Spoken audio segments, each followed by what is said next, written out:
સુરત મહાનગરપાલિકા વિસ્તારના ઐતિહાસિક અને સાંસ્કૃતિક વારસાને અનુરૂપ એક મહત્વપૂર્ણ નિર્ણય લેવામાં આવ્યો છે। મનપાની તાજેતરમાં મળેલી છેલ્લી સામાન્ય સભામાં એક ઐતિહાસિક નિર્ણય લઈને કચેરી અને તેની આસપાસના વિસ્તારનું નામ પરિવર્તન કરવામાં આવ્યું છે। લાંબા સમયથી મુગલીસરા તરીકે ઓળખાતા વિસ્તારનું નામ હવે બદલીને તાપી પુરાણ કરવામાં આવ્યું છે। આ વિસ્તારમાં આવેલી સુરત મહાનગરપાલિકાની મુખ્ય કચેરીનું નામ પણ પરિવર્તિત કરવામાં આવ્યું છે। હવેથી આ કચેરી મુગલીસરામાં નહીં પરંતુ તાપી પુરાણ વિસ્તારમાં આવેલી ગણાશે। વધુમાં સભામાં મનપા કચેરીને નવું નામ તાપી ભવન આપવાનો પણ નિર્ણય લેવામાં આવ્યો। આ નિર્ણય સાથે હવે એસએમસીની મુખ્ય કચેરી મોગલસરાયમાંથી તાપી ભવન તરીકે ઓળખાશે।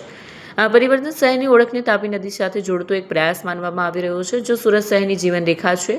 નિર્ણયનો હેતુ સ્થાનિક સંસ્કૃતિ અને પરંપરાની માન આપવાનો હોવાનું જણાવાય છે। સભામાં સુરતીઓ માટે એક મહત્વનો નિર્ણય કર્યો છે।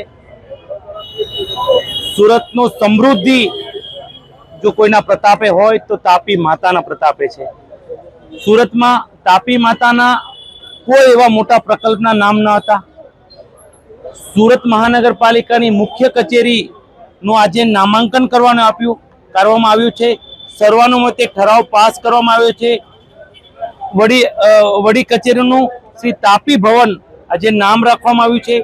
આ એરિયાને મુગલીસરા તરીકે પ્રચલિત હતો, ગુલામીનું પ્રતીક માનવામાં આવે છે। આ એરિયાને જે ભૌગોલિક સુરતની પરિસ્થિતિ છે, રામપુરા, દાસ્તીપુરા, એના ઉપલક્ષમાં લઈ આ એરિયાનું નામ પણ તાપી પરા આજે અમે બીજી દરખાસ્ત પણ કરી છે અને 2 દરખાસ્ત આજે કરી છે।